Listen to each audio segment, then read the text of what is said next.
to this and session. It's great to have your company, as it always is. And this evening we're going to talk about supporting those with dyscalculia. But before we get started, I'm going to share my screen so you can take a look at our wonderful AND coalition and all the members that we have as part of the AND family. Here we go. I always get very nervous about this bit when I'm sharing the technology, but hopefully you can see that logo. And as I say, it's great to have your company for another brilliant session. So who are AND? We are the Adult Network Neurodiversity and Dyslexia. And as I said, we are a coalition of like-minded organisations who join together to offer free advice and support for our adult neurodivergent community. And it's great to have some of the coalition members join us this evening. So who have we got here as we talk through the logos? So we have Neurobox as part of the AND family. We have Succeed with Dyslexia, and as you may see, I am wearing a Succeed with Dyslexia t-shirt, as I often do in these sessions, as I'm an SWD ambassador. We've also got the Adult Dyslexia Centre here, and this evening we're joined by ADC's manager, Flohr MBE. Hi, Sue. Hi. Hello. Tell us a bit about the work you guys do over at the wonderful ADC. Oh, well, hello. We've been established now for about 25 years. And we were set up because children grew up and there was nowhere for them to go. So nowadays we offer a helpline with email and telephone, support groups for adults and assessments, workplace needs assessments, support in the workplace and training. Or anything. It's a one-stop shop for adults. So we're there to help and support all adults and with dyscalculia. Brilliant. Thank you, forget Sue. that tonight. Yeah, no, exactly. It's a real issue that a lot of our neurodivergent adults are thinking about these days. So thank you, and big thanks to you all at ADC for the great work that you do. Next logo is Hampshire Dyslexia Association. Sue, we have missed you. We've not seen you for a while. We've been talking about the great work in our previous broadcast that you guys do over in Hampshire. So it's great to have you back. Please tell us about what you guys do over in brilliant Hampshire.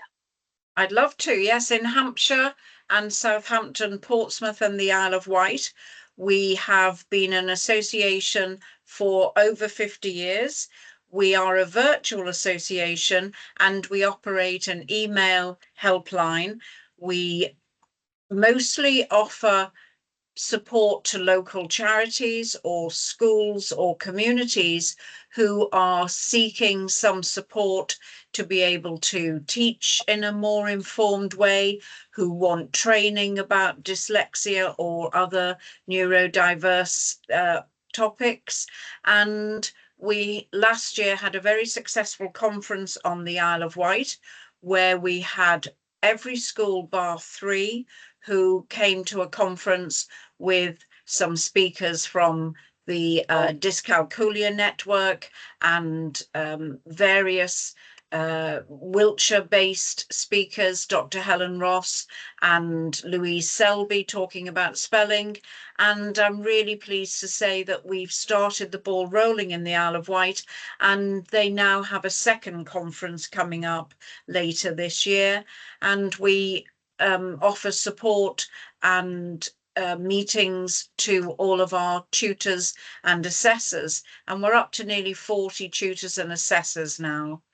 Wow. So we're really happy to be part of the adult network, because like you have at ADC, and I'm sure you have throughout the country, we are seeing more and more adults who are asking for support, who are struggling either at university or in the workplace, or indeed not in work or employment. Yeah, thank you, Sue. It's wise words there, and thank you for all the great work you do in Hampshire. I'm so pleased to hear that you're going to do another one of those brilliant conferences over on the Isle of Wight. November the 13th November again. the 13th. So great, thank you. That's a date for the diary for those in that part of the world. I'm going to jump to the Dyslexia Association, and then I'll talk about Yorkshire Rose and Helen Arkell. But we've got Kay Carter with us, who's the Chief Executive Officer at the Dyslexia Association. Brilliant work they do over there in Nottingham. So hi, Kay, tell us about what you do over there. Hello. Well, I think Sue have sort of said it all, really. We do very similar work to the other organisations, but we work in Nottingham and we work across the East Midlands. We're UK wide as well, but that seems to be our main base. I heard Bridget sort of say she's on the Nottinghamshire-Derbyshire border, so we're not we're not very far away. And yeah, we're just a great supporter of the network and everybody else who's working within the community, working hard in the community. Brilliant. Thank you, Kay. And again, thank you for all that you do to support the neurodivergent community. Those of you who are regular listeners will know that we often have Pat Payne in our coalition chatting away, who is the chair of the Yorkshire Rose Dyslexia Association. She's not with us this evening, but I'm going to share, again, very similar to our other organisations, the great work that happens over at Yorkshire Rose. They have a helpline, they do lots of things to raise awareness and support the dyslexia community and adults and children over there. Specifically, a date for the diary is the 5th of July this year. They have another one of their Dyslexia Festival, so please go and take a look at their website if you want to find out more. I went to the festival last year, it was absolutely brilliant, so I can highly recommend if you are in Yorkshire, it's something to really attend, and that's the 5th of July.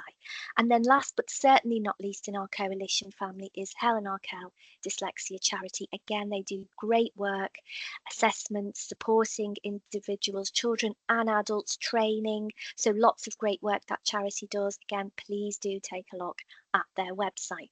Now, something that a lot of these organisations have in common is the fact that they are increasingly supporting those who want to find out more about dyscalculia. And that's what this evening is about. And I am joined by Bridget Mather-Scott, who is a specialist dyscalculia teacher, and she is the founder of Billy B's Learning, which is a brilliant name, Bridget, and thank you so much for the conversation that I know we're going to have tonight. We're going to talk about, you're going to take us right back to basics, what is dyscalculia, and then talk us through the great work that you do over in Billy B's Learning. Thank you. Well, thank you, because this is a really interesting issue and it's one that I know a lot of parents, teachers, adults want to find out more about. So, shall we get into it? I've got my first question for you. Yes, go for it. And I've got some lovely slides that you've put together, so we've got something to look at while we're listening to your wise words. So what I want to start off with, Bridget, and this is a lovely slide. Tell us about your journey with dyscalculia. I'd love to hear more. Oh, thank you, and thank you for having me. So I started off as a primary school teacher. I specialised in early years, and I love early years learning because it's so play-based and it's cross-curricular. So you're not separating out each subject by subject. You're kind of, say, like if there's a little post office set up, you're going to have your communication and your new vocabulary coming in. You'll maybe have fine motor, wrapping up parcels, a little bit of maths, weighing and paying with coins, maybe address slips for mark making, early phonics, early writing. And I just love how it's more meaningful learning rather than just separated out subject by subject by subject. So I really enjoy early years, and I think that's the loveliest age as well. You don't get to chat about dinosaurs with very many other age groups. I think one thing that always struck me was that there was a lot of emphasis on phonics. So I got trained how to teach phonics, and 9 o'clock across the globe seems to be international global phonics time. And I always kind of wondered, but what about numeracy, and why aren't we doing like a number equivalent if we're doing all the phonics and the letters? So I never quite understood that. And then a few years later, my youngest son was diagnosed with dyslexia. So I obviously started learning how to support him, learning about the impact of working memory on learning and retaining instructions and things like that. And anxiety as well, maths anxiety. So that kind of, I suppose, having that interest in how children learn and how to help and different learning styles kind of met with the sort of early years numeracy. So as you've said, I've become a specialist teacher, so I did my level 5 training, and I've just about halfway through my assessor training at the moment. So yeah, that's kind of the mush that's combined to bring me here. Yeah, no, it sounds great. It sounds like your interest as a professional then coincided with your role as a parent, and kind of just really drove forward this idea of wanting to make a difference for the dyscalculia community, by the sounds of it. I mean, not everybody who has those interests, Bridget, goes on to create a company. I mean, you are a female founder, which is really exciting. I want to talk about that journey in a moment or two.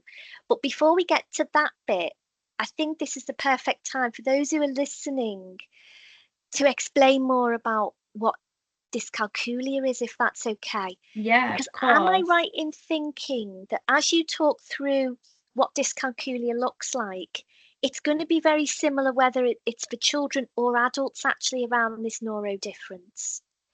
Yeah, so the sort of signs that might give it away will be similar, and it's quite interesting because the definition has only just come out. It's been updated. It's end of March the new definition came out, so it's sort of, it's not massively different to the old one, I don't think, but is a bit more specific in some areas. So the SASC definition, as I've put up, is that there's specific learning difficulties in maths, of which dyscalculia is one of. So there's quite a few different. So when someone's saying, oh, you know, I've difficulty with maths, dyscalculia isn't the name of, if that makes sense. It's not the name of having a maths difficulty. So we have the specific learning difficulties, and you can see I've put a few different names up on the slide that are kind of under the umbrella of specific learning difficulties in maths. So the approaches and interventions would be different as well. So say maths anxiety, you'd approach in a different way to dyscalculia. So there's sort of a range of difficulties in maths, in learning maths. Yeah. Did that make It makes perfect sense. It does make sense, and you're explaining it really clearly for something that's quite nuanced, I think. I wonder if you could talk through just what's here in terms of, if that's okay, Bridget, like the visual, spatial processes.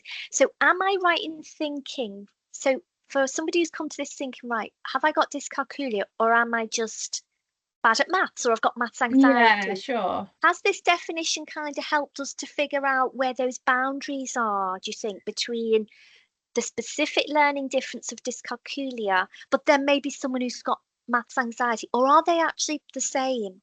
I'd just love to hear your thoughts on that.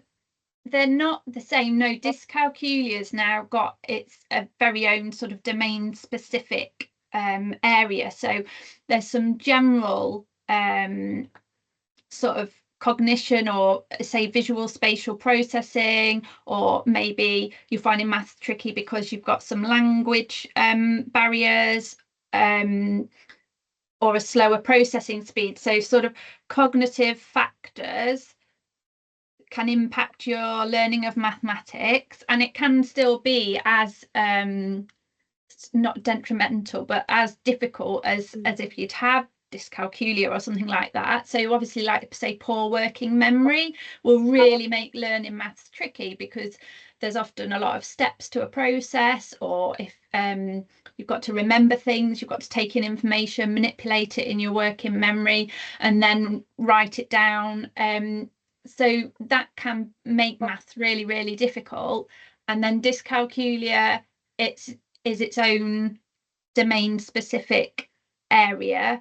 It's more to do, it used to be number sense that was mentioned and subitizing, but now it's changed, and it's difficulty processing numerical magnitude. I don't know if you've sort of seen it or the updates, but that's the sort of key factor for dyscalculia, is the numerical magnitude.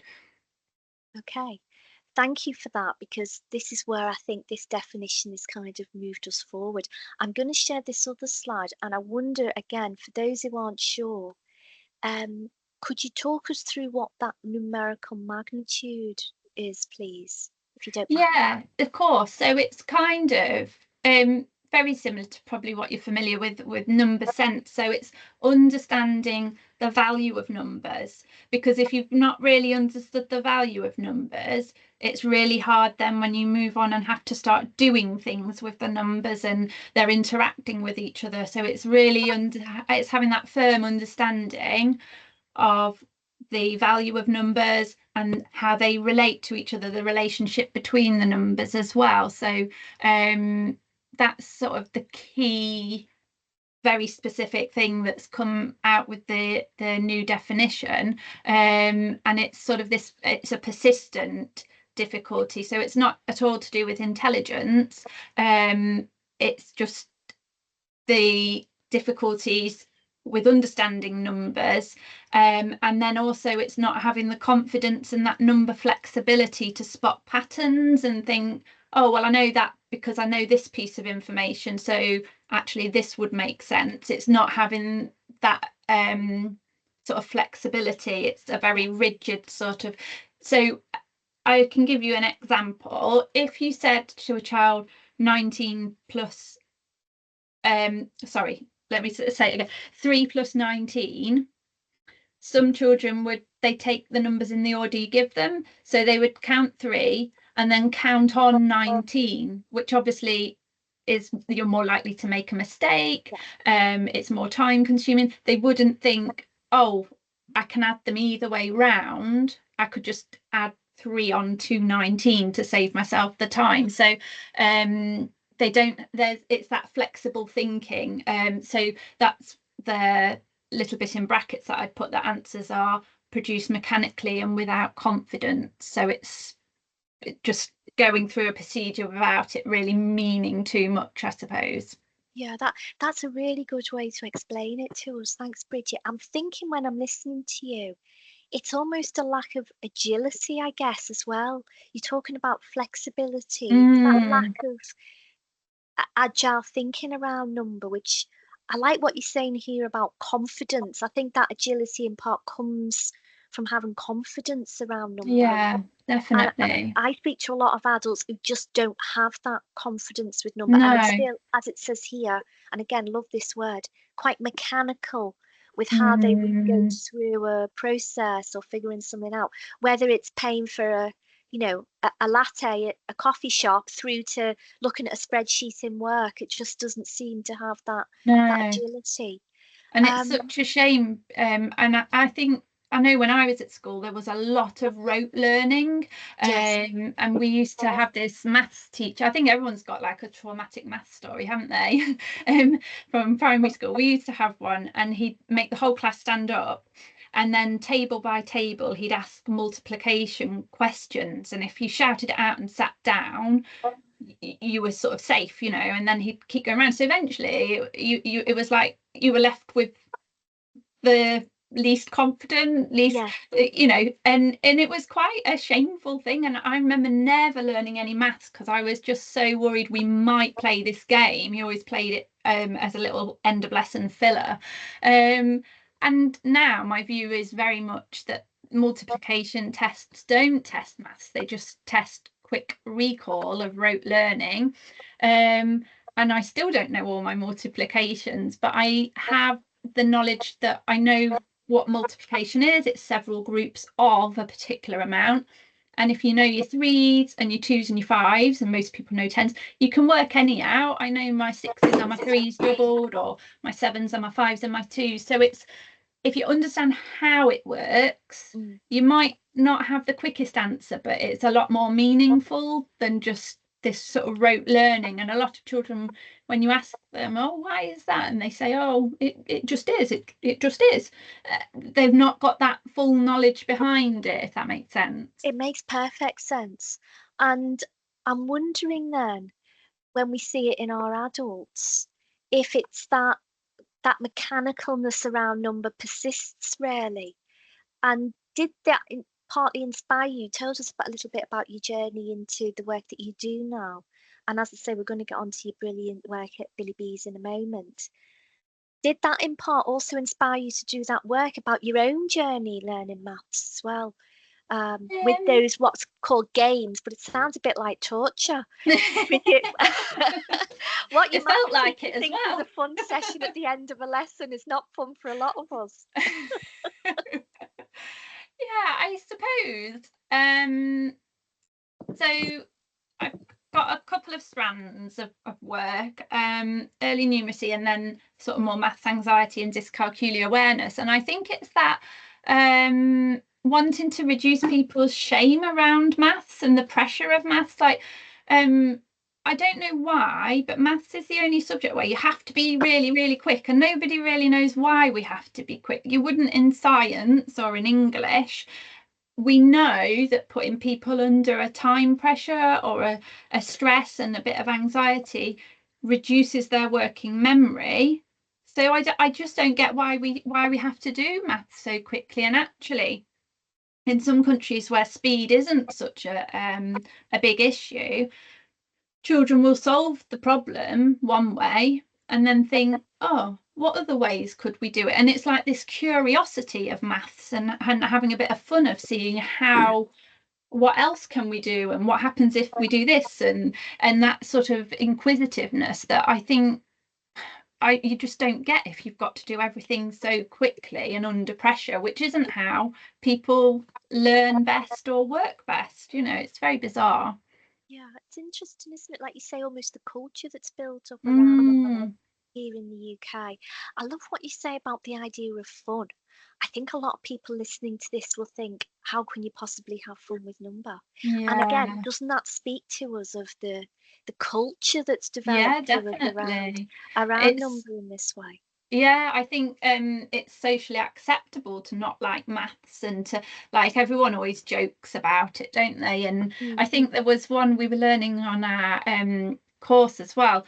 One of the tutors mentioned there'd been a national advert. It was from one of the big supermarkets, and it was the back to school uniform, you know, when all those adverts come out, and they put something like, oh, you know, the good news is our uniform's half price, the bad news is maths is the first lesson back, and they had to actually remove the advert.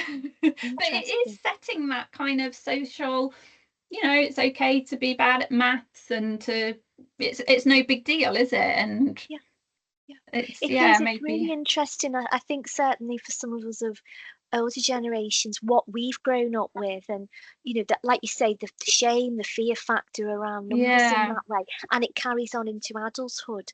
So to hear you talk about the early years, I'm guessing that's where we can start to make the difference, because they're obviously going to be adults of the future, those young children, which brings me nicely on to talking about some of your work. Now, I know you work a lot with parents and teachers, educators and so on, Bridget. So I'd like to ask you then, tell us about your journey with the wonderfully named Billy B's Learning. Thank you. I'd love to hear more.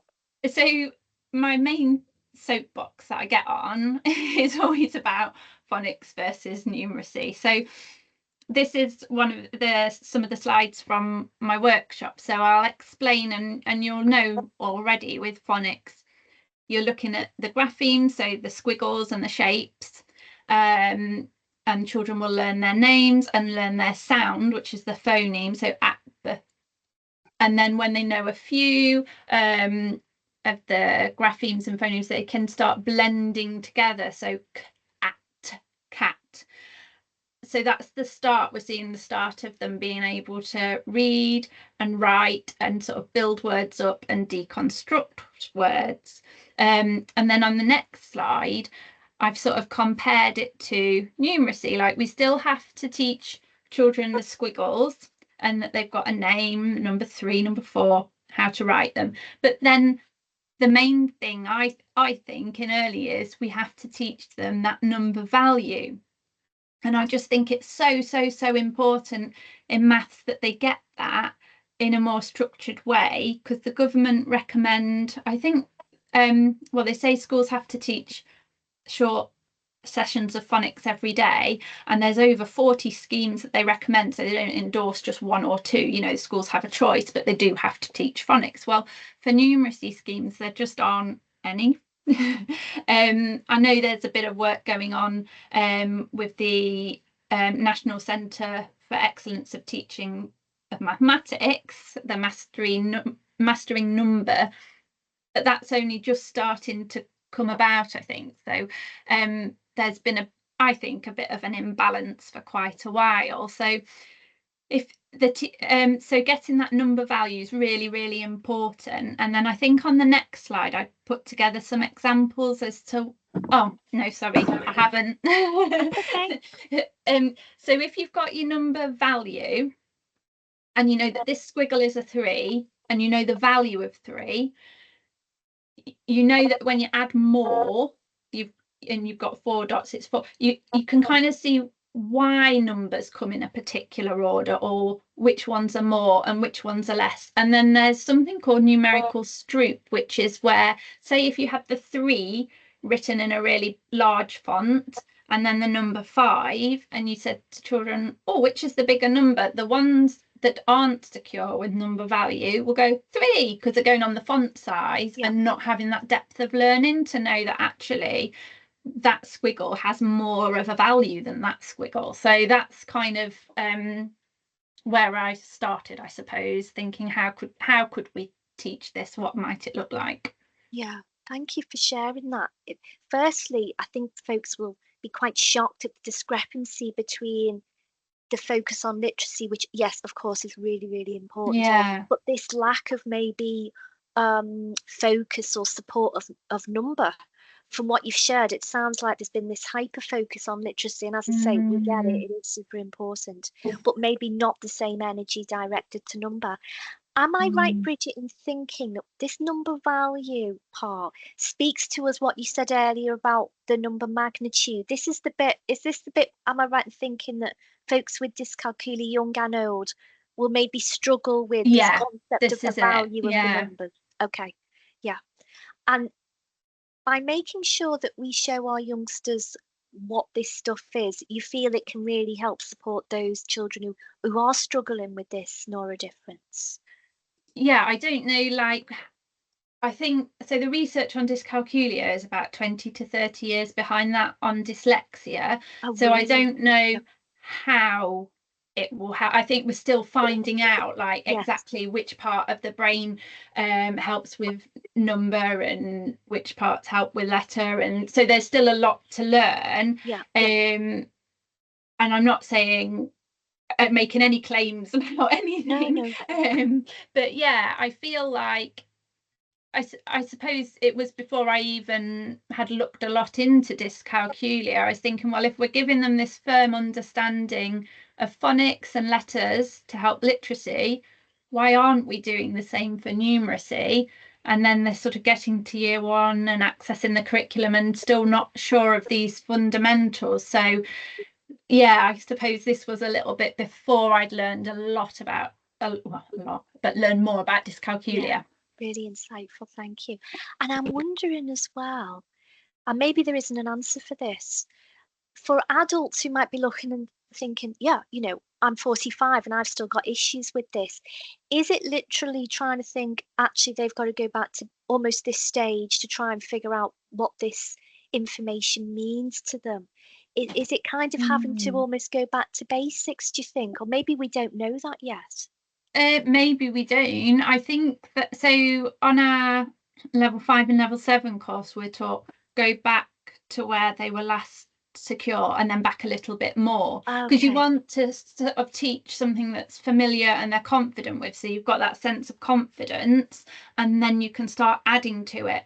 But I think it's really hard with maths because it's a cumulative subject, so it's not like say history, if you're learning about the Egyptians one term and that's a bit boring, but then the next term you're going to be doing about the Romans. Maths is cumulative, so you're always building on it. So then if you've missed school for whatever reason, or you've changed schools, and the language of maths as well is really interesting. So and I've got a little slide on that later, but if you've got these gaps, because maths is so cumulative, and then because the curriculum is so fast and we've got to get through so much, it's really hard to go back and fill those gaps. And then I think as children get even older, so a school I've worked closely with, there's some children in year 6 that the teacher says, oh yeah, that makes sense, that would benefit them. And I feel like even maybe at high school, because children get good at masking, don't they? Yes. And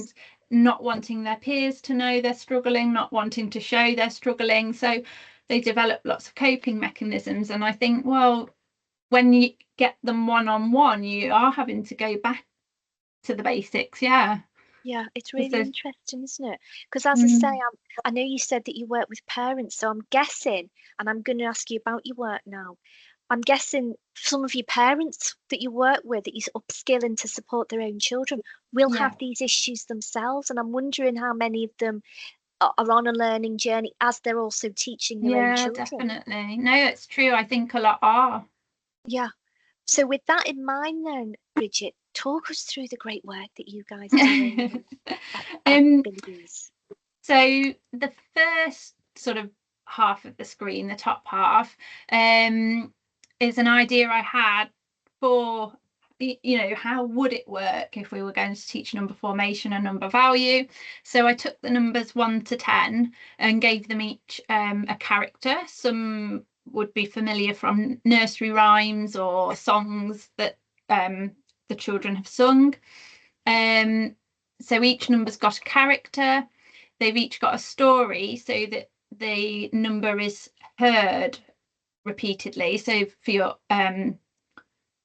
I've had a mind blank now, your auditory learners, then I made up a tiny little rhyme based on the story and the character, a little bit like phonics, to help with the recall of the digit formation. So say like with the 3, the story is about the 3 little pigs going to market. They walk 3 miles, they use 3 coins to buy honey. There's 3 repeated a lot, and the rhyme is around the head, around the body, the 3 little pigs like to eat, around the head, around the tummy, sorry, the 3 little pigs like to eat honey.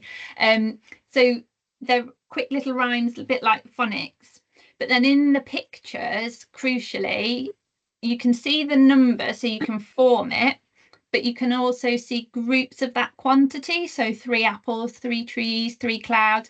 So I did that with the numbers 1 to 10, and I made sure each picture was a different setting that linked to the early years curriculum to be able to sort of, well, to lend itself to cross-curricular teaching. So obviously you've got sort of farm life with Humpty Dumpty, and like fine motor Lego wall building and things like that.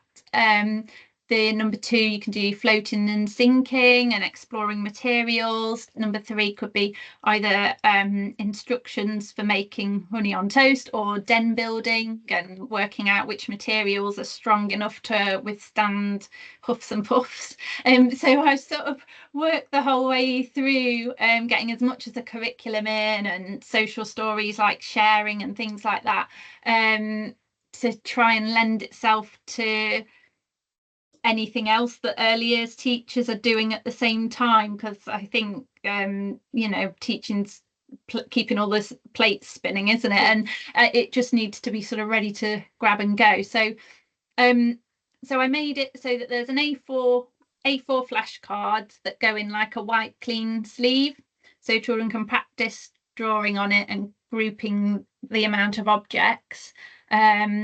And then the mice, who represent number 2, have gone on to have their own book about doubling. So they find a little shipwreck, and then all the characters take it in turns to go through a magical doorway, and they get doubled. And then we talk about how to sort of start grouping when we're counting, and just counting on, if we know that's a 5, well, we've got 5, count 6, 7, and there's a little craft activity with that one where you make a doubling doorway. So I always taught doubling just with a mirror, because it's a very visual, tactile way of showing, oh, double 1 is 2, and so it's sort of giving you those ideas to do it at home in a play-based way of just exploring numbers. And then there's another slide, because I did a little book on number bonds as well. So number bonds are super important and help develop that flexible mathematical thinking. And the story, so that it's hosted by the Grand Old Duke of York, number bonds to 10. And it's a sports day thing. So then the characters are paired up in their number bonds, 9 and 1, 8 and 2, and they all win a certain race.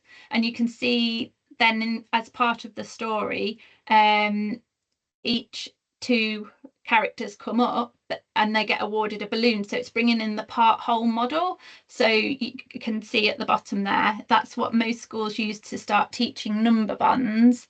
And then that book comes with 2 little dishes and some ice cream, so you can sort, because that's all you want to be doing is just exploring. So even if it's 2 bowls at snack time and 10 raisins or bits of cereal or whatever, and it's just how many ways can we make the 10, you know, and it just need, I think from my training, I knew hands-on learning was important and manipulatives and things, but I just didn't realise how important it is. It's interesting because I love what you've done here. In terms of there's the story, you've got the number sense, but also some of the great concepts here, like you say, Bridget, about sharing and parts making a whole and so on. It's so beautifully done. I can't wait to see the next slide. Tell me about Gary then. I can't wait to hear this. Gary, gosh. So Gary came about. So my son kind of helped me or sort of wrote these. When he was diagnosed with dyslexia, there weren't really any books for children to help him understand what he was going through. And I think he felt quite sort of alone and maybe like, oh gosh, there's not many people like me. So we wanted to do something like that for children. And I think it might have been at this point we maybe went to the dyslexia show. We met Aaron and he put us in touch with Kat and Rob, who run the Dyscalculia network. And so yeah, I guess at this point I started learning a bit more about dyscalculia and was very interested in maths anxiety as well, and how anxiety inhibits the working memory. So Gary is a little bit of it's raising awareness of dyscalculia and maths anxiety. We wanted to show how much extra unseen work dyslexics and dyscalculics do. So this particular page is like a computer game level that my son designed.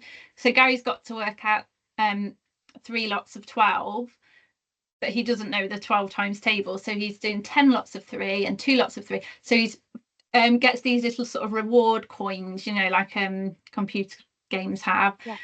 And then he works out 10 times 3, and he's keeping his place value, and he's keeping his perseverance, and then he's counting on his fingers under the desk because he doesn't want his friends to see he's worked out the 6. He's adding them together. Oh, he's finally got to. And then we had to be really careful how we wrote it, because usually then children are sort of fed back that wasn't quick enough.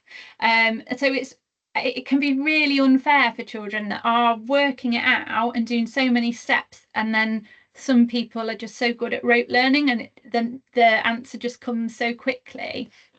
My son said he always felt panicky, like a little fire was going on inside his head and he couldn't think of the answer. And if he was interrupted or if he was told to hurry up, another little one would start and it would just get so chaotic that he couldn't think clearly enough or get to the answer. So he designed the little fire dudes and how Gary would, and we worked together and we wanted to bring in some mindfulness for the children. So the slide that the page that shows Gary's learnt taking some deep breaths can help him feel calm. We wanted to put things like that in the story as well.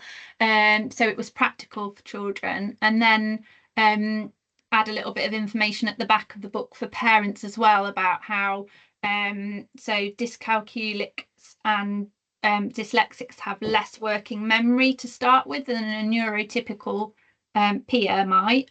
And then obviously if you add a time pressure or some anxiety, it shrinks even more, so it becomes really unfair. So that's kind of Gary.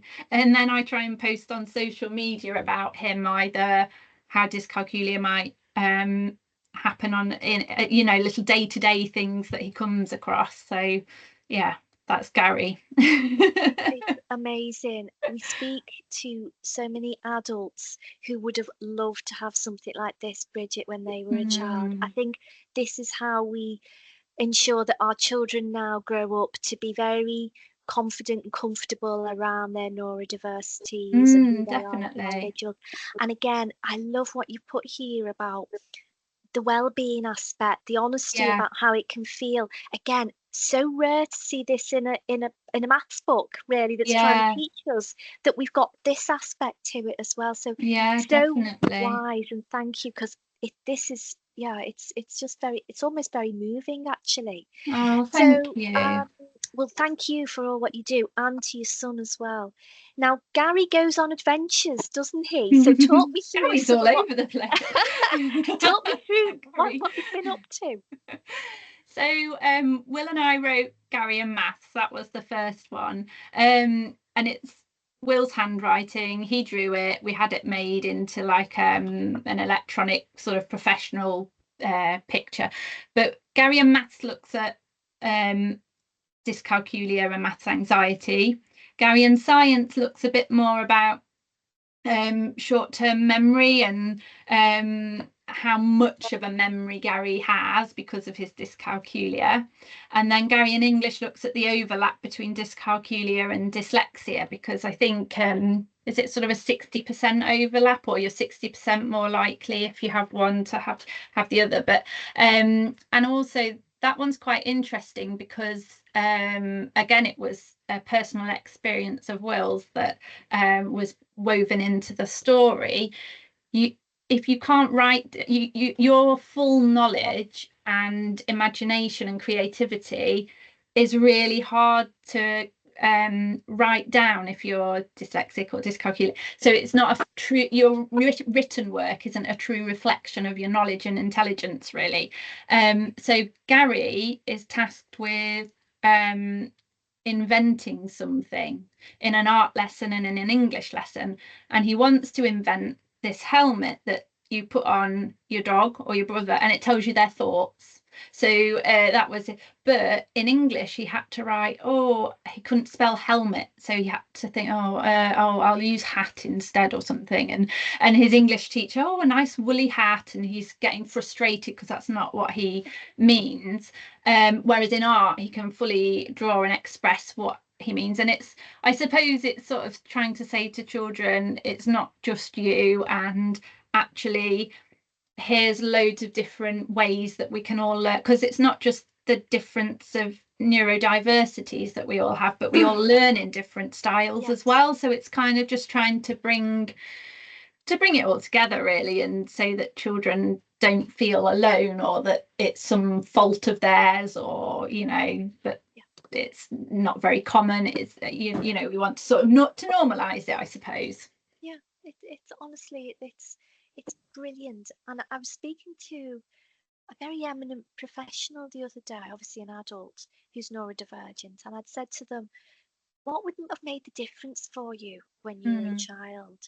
And they literally said the feeling that I wasn't alone, because I always felt very alone with my struggles. And they said only as an adult they realised there was a community there. So I think these books, Bridget, really give children a sense that, okay, this is part of who I am, and I'm not on my own in those ways. So again, I hope so. Yeah, that was our aim, I think. From our own experience. Such a huge difference. And I love the Gary doll. He is one cool dude. I love him. My neighbour knitted him. He's here. He is brilliant. I love him to bits. Anytime you're going to market him, Bridget, I'm at the front of the queue to get one of those. Thank you. That would be so good, wouldn't it? If anybody's listening to this, please take note. That's what I want for Christmas. Right, Gary. talk me through these workshops, because these photos are brilliant. Tell me what's happening here. Thank you. So I developed a workshop. So it's a little bit of what I've just shown you. Here's how we teach phonics.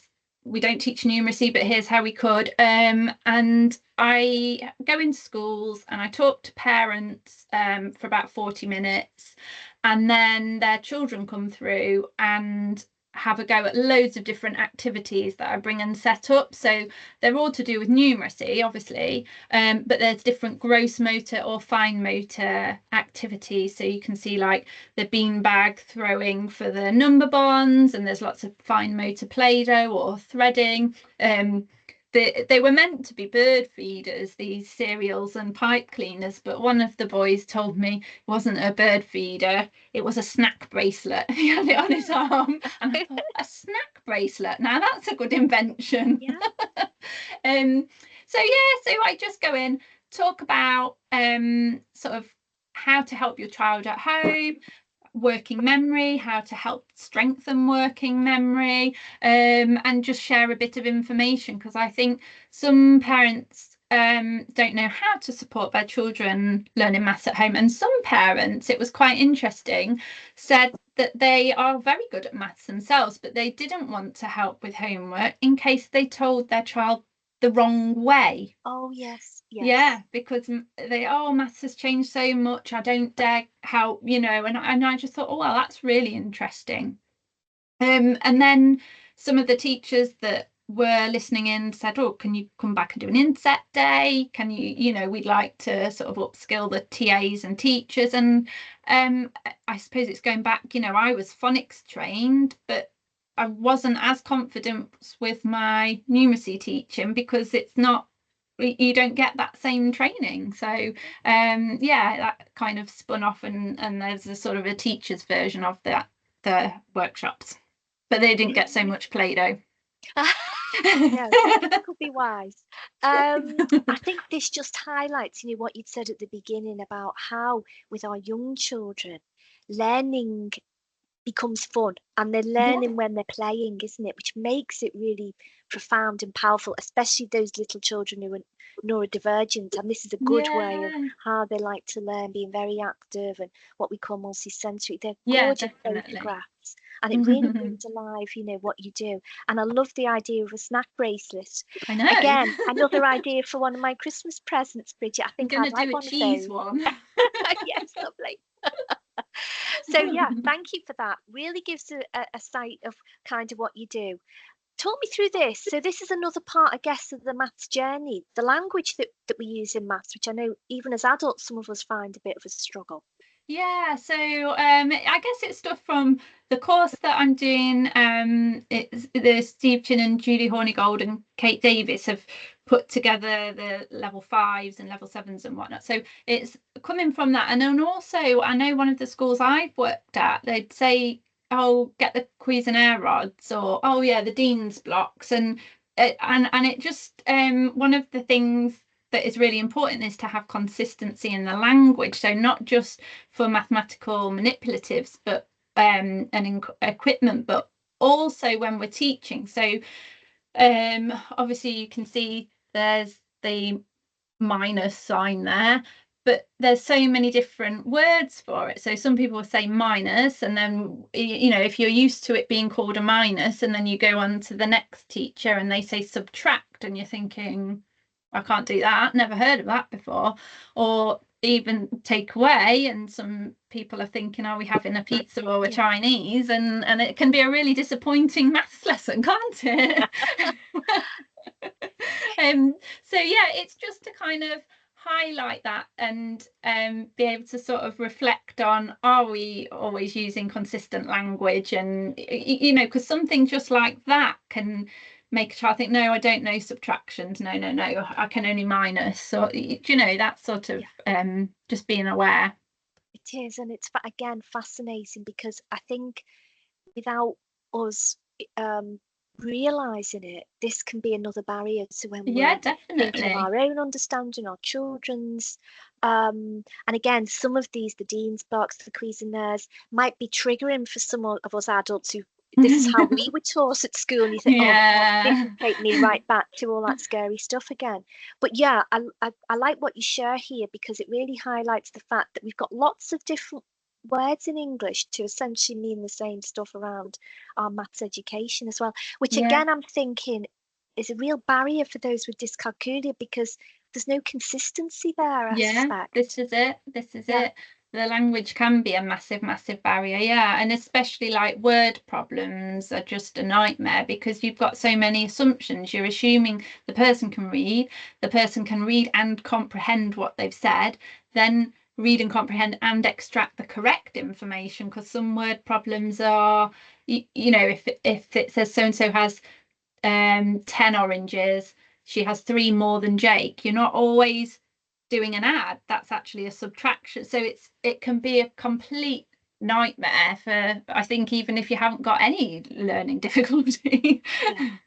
It is. It's very tricky. Now, you mentioned some very eminent names in the dyscalculia maths community: Steve Chin, Judy Hornigold, and anybody listening to this, I think we probably highly recommend, don't we, Bridget, that if people want to find out more, if you take a look at Steve Chin's work, Judy Hornigold's work, Yeah, definitely. they're very eminent folks in the field. We're very lucky in the UK. We've got some great experts in that way, including, I know you mentioned Kat and Rob before from the Dyscalculia network, as well as of course your brilliant work. Again, talk me through this slide. So reciting or understanding. Yeah, so I suppose we kind of touched a little bit on it earlier. Yeah. So knowing how much value a squiggle has. So if we have a number 3, we need to know that we need 3 items. So it's making those links.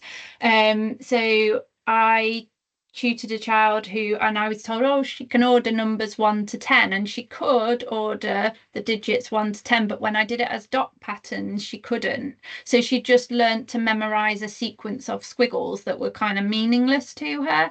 And that's a slide from my workshop to sort of say that we need to be really aware of whether children have just learned to count, like LMNOP. We all know that from the alphabet, don't we? But what is an LMNOP? But so it's just making sure we haven't just learned 1, 2, 3, 4. You always sort of think, you hear parents say, oh, my child can count to 20, and you think, yeah, but can they, or are they just reciting a particular sequence of words? Do they actually understand the number value behind it? And that's the numerical stroop as well that I was saying about earlier, about which is the bigger number, which is larger.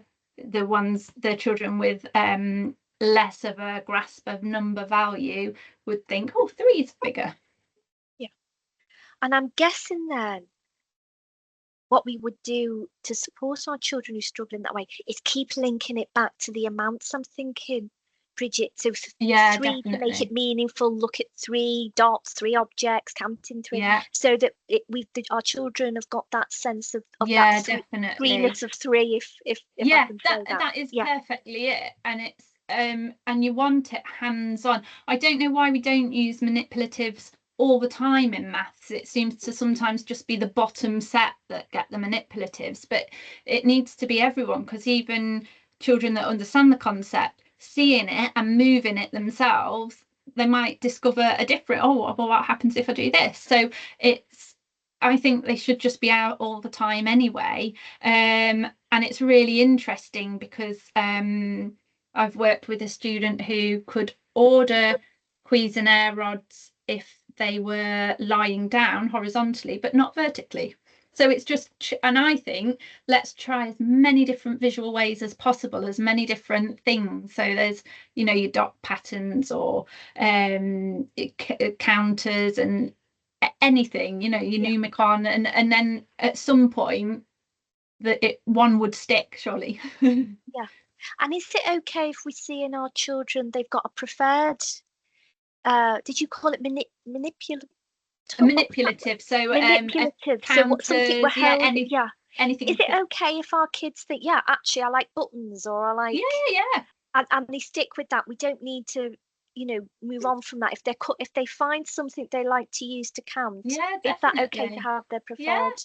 Great, that's good to know. Thank you. And it's interesting as well, because I've realised sometimes some children, you need them all the same colour because they associate that as value as well, and size. So it's helpful to have them all the same size, so that they've all got that same value. Or if one colour is a particular favourite colour and one colour is less of a favourite, sometimes they'll equate that to the value as well, or the importance of them. So it's really interesting, I think, when you start picking it apart like that. Yeah, it's just having the confidence, I think, to be able to do some of these things with our children in that way. You've spoken a lot tonight about working memory, and this is where I think the thread goes across the other neurodifferences. Of course, this is an issue that we see with a lot of the other neurodivergent differences, including, of course, dyslexia. And you've talked about Gary's journey and so on, and your son's. Talk me through why this is an issue, you think, for our dyscalculics. So like you say, I think working memory impacts us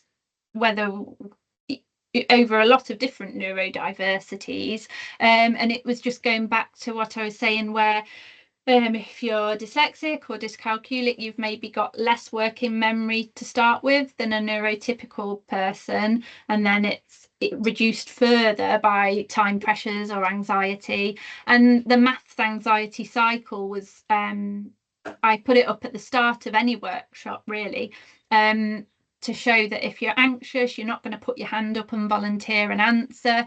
So then you're not really going to have a go, and then you're not going to learn the new skills. Then if you don't learn the new skills, you're not going to have that new knowledge to sort of perform well in tests or lessons or whatever.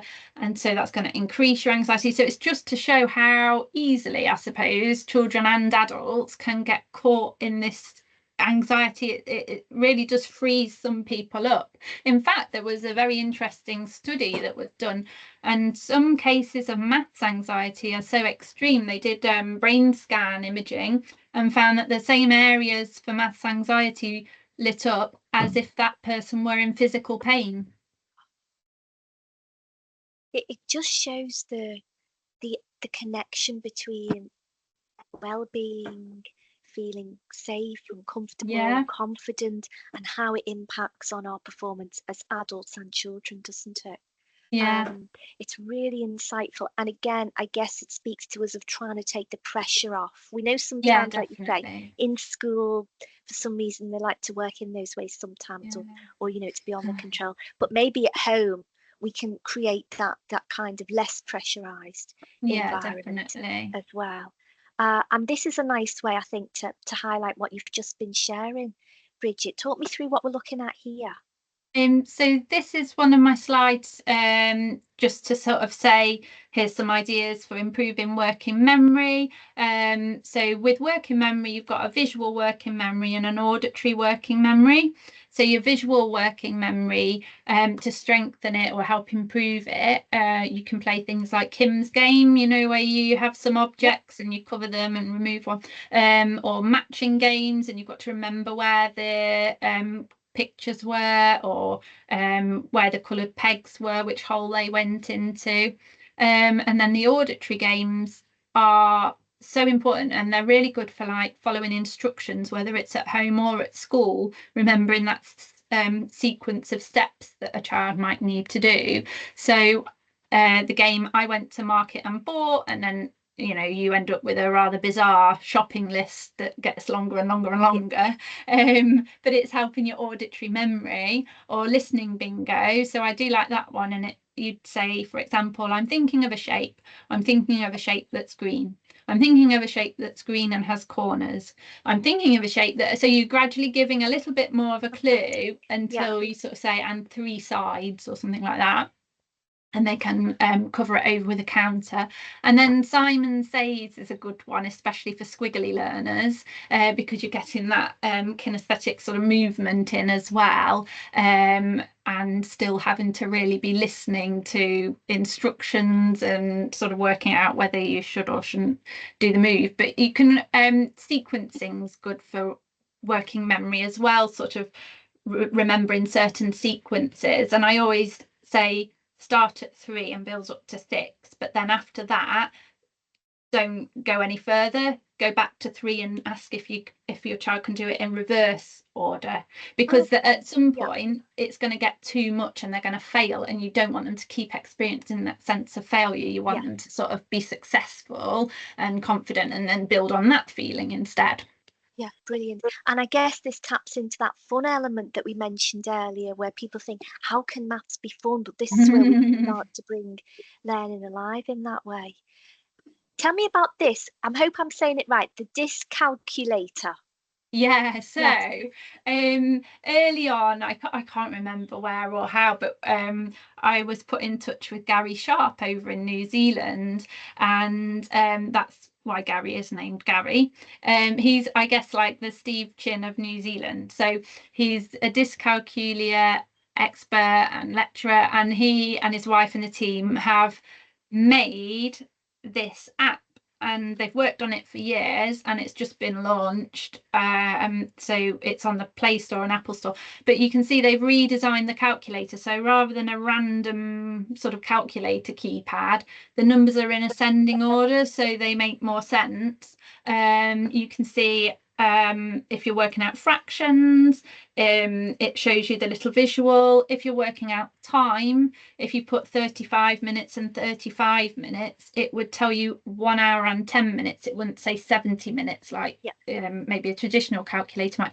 So it's really good for you can add and subtract times or tax or anything like that. So I think they designed it with adults in mind, you know, if you were catching a bus and looking at the timetable and things like that. So it's really, really useful. And that was just something I like to share, because I think it's important to make maths accessible. And that's a little thing to share.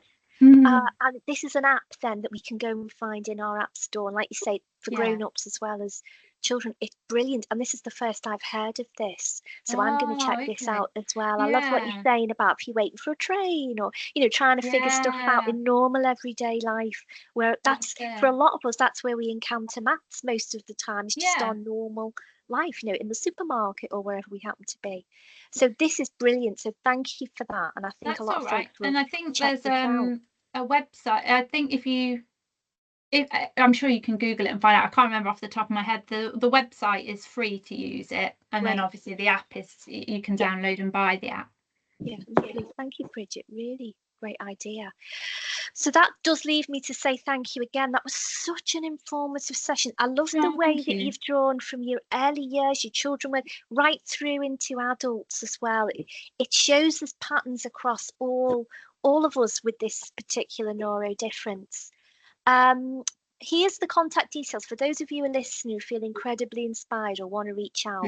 Bridget had kindly said that she'd love to hear from you, so we've got the contact details here of Bridget, and also here we see everyone with Dyscalculia Network logo as well. They do some great work, and it's lovely to see Bridget's part of the family there. Before I say goodbye to everybody who's listening, as I say, we hope you've really enjoyed this. Do any of our coalition members have any questions or thoughts to share on the back of that great conversation that we've just had with Bridget? Increasingly, guys, I think we're seeing more and more adults talk to us all about dyscalculia. Is that your experience, Kay? I can see you nodding away. The demand for more and more information, particularly from parents, around dyscalculia, and I don't know if Sue and Sue would sort of concur with this in terms of sort of what's coming through the helpline. The demand is growing, and I think what's really important when we speak to our parents is trying to navigate through that understanding of maths anxiety and dyscalculia, because the two often get very mixed. And so actually what you've explained here today, Bridget, is really, really useful, particularly when I'm going to now talk to parents about how to explain kind of the differences between the two. I don't know if Sue and Sue, you've sort of getting those sort of inquiries through as well. Yeah, thank you, Kate. It's really interesting to hear more than ever asking about dyscalculia. I know when I'm delivering training, I still have some people who say, what is dyscalculia? When I talk it through, they often say, actually, yeah, I've got dyscalculia. I didn't realise, and they want to go and find out more. Sue from ADC and Hampshire, any thoughts before we Yes, say? I'd like to ask, thank you, Bridget. That was really interesting. As somebody who left school and became a tax inspector for 3 years, when my daughter was diagnosed with dyslexia at 8 and she had no understanding of maths, it was extremely hard as a non-neurodiverse person to understand. How can you not know that? Yeah. And I always remember Bernadette McLean had this great phrase, an episodic grasp of reality. So we do fractions using concrete materials like pizzas or a cucumber, and then we then moved to the page to do fractions. That meant nothing at all. I have to say now she's a HR manager and does payroll for 200 people. So it's a gap in her knowledge that was missed as a child, that needed filling in. But my question is, Bridget, I'm working at the moment with Hampshire County Council. We have 3,000 children in Hampshire alone who are homeschooled, not in education, for obviously a variety of reasons. And the biggest problem they have is educating homeschool children in mathematics. Yeah, well, I think if we aren't particularly quite getting it right in schools, maybe that's my little personal opinion, then yeah, how if teachers aren't confident with early years numeracy, it kind of follows, doesn't it? Why? Because you can Google and learn a little bit about phonics, but it's very hard. It must be very hard to learn how to teach early maths. And so the students, when they get to 16 and take GCSE, what's the current requirement? It's a 4 and above. Yeah. And I've seen last year's maths paper. It's very shape focused. It's very geometry focused, which I think takes a lot of practice. So that's a big problem that we have, is finding private tutors or any tutors who will teach mathematics to children not in school.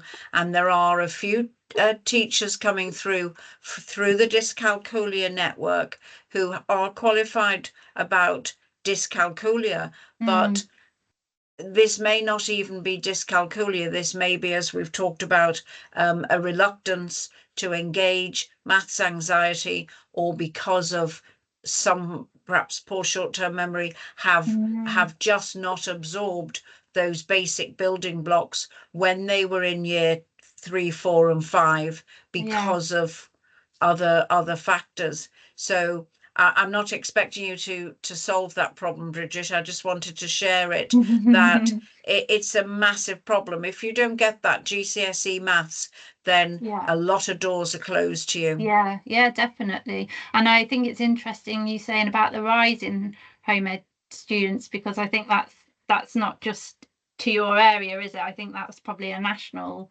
thing. I was very shocked. 3,000 just in Hampshire. Yeah. So that's my latest project, is to try and work to support the various organisations who are involved in elective education. Yeah, I think anxiety and school refusal have got a lot to do with it as well. And I suppose if you're anxious about learning generally, whether it's maths or not, you're not going to be taking it on board, are you? So it's very complex and multi-layered, I think, when you start. And it might be more difficult to teach by Zoom online, because you perhaps need somebody to sit next to you to guide you when you're doing that, those shapes and things. So yeah, I think there are things so sometimes I've used bit paper to teach online and made my own manipulative, so you can share a screen and both use things in real time, because yeah, otherwise, like you say, you want to see the manipulatives that they're doing on their desk. But yeah, maybe even just having the ideas of what to do at home, like, you know, with the snack bowls and sharing out 10 things or 6 things or whatever number you're working with on your number bonds. It's just, yeah, like you say, it's knowing, isn't it? And where do you get that information from as a parent? But thank you, Bridget. We'll certainly be adding your links to your website to our website under resources. Thank you. Thank you. That's very kind. Really insightful. Last question of the evening goes to Katrina, or comment. Those of you regular listeners to our broadcast know that Katrina's often one of our expert guests, so it's great to see you, Katrina. And oh, thank you.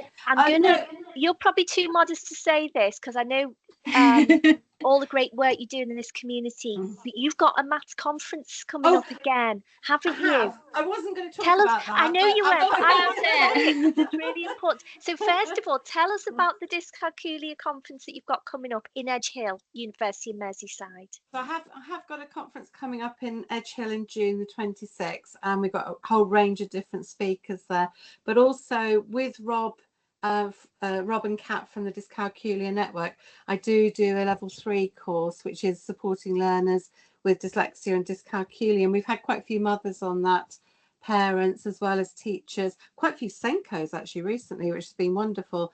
And that's a great 4-day course, and that's the next one starting in May. But actually what I did want to talk about was the fact that be very, very careful. It was just a note of caution about who can actually assess for dyscalculia. And actually, there's very few people that can actually assess for dyscalculia. You really need to find somebody who's got an AMDAD qualification, the accreditation AMDAD, because a lot of people say that they can do the assessments and they can't. And it's interesting, Bridget, you're saying you're about to do the assessing side. It's quite a long journey, isn't it? Yeah, it's been years already. Yes. So so be very, very careful if anyone's out there looking at having their child tested for dyscalculia, to get the person who's got the right qualifications to do it. Great. May I add to that, Katrina? Is Yeah. that all right? Yeah. Because there was a little debate I saw, I can't remember where, about whether you could be assessed for dyscalculia online, and I think the general feeling was that you can't be, and that should only be a very, very, very last resort. You should just be able to search for an in-person one. And I know the Dyscalculia Network have got that search function, haven't they, on their website, to be able to search for an assessor in your area. But I just wanted to say that because I think something caught my eye about assessing online, and maybe it's important to just bear in mind it shouldn't really be an online assessment as well. No. I recently saw. That's very good to know. Sorry, Katrina. Yes. No, it's just I recently saw an assessment that parents had paid for, where the child had been assessed as being dyscalculic on the basis of being a bit worried during the session. No testing, just an observation, and the person had diagnosed dyscalculia on their observations. That's totally wrong. Yeah. So to clarify, Katrina, you said AMDAD. Is that AMDAD? Is that the acronym AMDAD? It's the Associate Member of the British Dyslexia Association, Dyscalculia. Okay, brilliant. Yeah. And are we right in thinking, for those listening, if we go into them, Bridget, what you say, the Dyscalculia Network website, they will have I'm guessing almost a directory of trusted experts who can do that for us. Yeah, perfect. Yeah. Thank you, guys. Sue Flohr, you've got your hand up. I'd love to hear your thoughts. I think, I have many observations, but this is a huge problem, that there are not enough assessors. And is it important to be assessed? I'm on the advisory board for the Student Finance Committee or for Student Finance England, and they are concerned about the number of students who need help with maths, and wonder whether in fact they do need evidence to say that. It's impossible to get the evidence, impossible to find the funding for it, and impossible to find tutors to help them. So it's a huge area. It's very expensive, and where are they? On that list, but there's not enough. Yeah, it sounds like we've got a long way to go around this neurodifference, which brings me nicely, guys, to the slide I always end with these great conversations, is the contact details. So for those of you listening who want to find out more, the trusted voices, where to go next, for you yourself as an adult or your children, here are the contact details of our experts in our coalition. So we start here with the ADC. We've heard from Sue Flohr this evening, and Katrina is one of their trustees as well, their helpline number, helpline email address, and don't forget you can reach out and ask them about dyscalculia. We've also got here the Yorkshire Rose Dyslexia Association, again, helpline number, helpline email address. We've heard from Sue McKenna this evening, chair over at lovely Hampshire. They've got an email address, they're there willing to support those in the area. Again, we've got Kay, her team over in Nottingham at the Dyslexia Association, helpline email address, helpline phone number. We've also got Succeed with Dyslexia. Now, they don't have a helpline, but they've got a wonderful raft of free resources, YouTube videos and so on, with lots of great experts, and that will be also on their YouTube channel, the place where you will listen to other and conversations as well. Neurobox is also part of the coalition family. Again, they don't necessarily have a helpline, but they've got a great team there, always happy to help. There's their hello email address and their website to go and find out more about all the neurodifferences. And last but certainly not least, the wonderful Helen Arkell Dyslexia Charity. Again, not helpline, but lots of support there, lots of great videos, training, assessments. Please do reach out to find out more. That just leaves me to say a huge thank you to Bridget. Bridget, that was so informative. We've spent a long time chatting this evening, but I'm so glad we did, because this is a huge issue that we know lots of us are concerned about for ourselves, for our children, and so on. So thank you. I know that you're happy for folks to reach out, and thank you to always our coalition members as well. Thank you, everyone. Please keep in touch with us. Until next time, we will see you again for another great session. Take care, everyone. Bye-bye. Bye. Bye.